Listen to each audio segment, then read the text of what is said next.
প্ৰথম দৰ্শনী প্ৰথম দৰ্শক চাওক ৰাইজ জুবিন দাৰ ৰৈ ৰৈ বিনালে চিনেমাখন উপভোগ কৰিবৰ কাৰণে অসমৰ ৰাইজসকল ৰাস্তালৈ ওলাই আহিছে।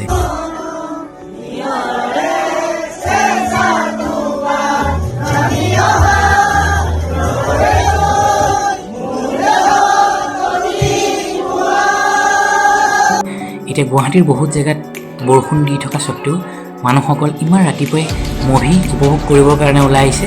এইটো অসমৰ ইতিহাসত বিৰল। অসম কি পৃথিৱীৰ ইতিহাসতে বিৰল যে ইমান সোনকালে কোনো চিনেমাৰ মুভি মানুহে উপভোগ কৰিবলৈ ৰাতিপুৱা ওলাই নাহে।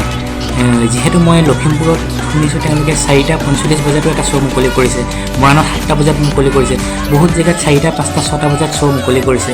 এইটো সঁচাকৈয়ে এটা অবিশ্বাসনীয় খবৰ। জুবিন দাৰ কাৰণে এয়া সম্ভৱ হৈছে।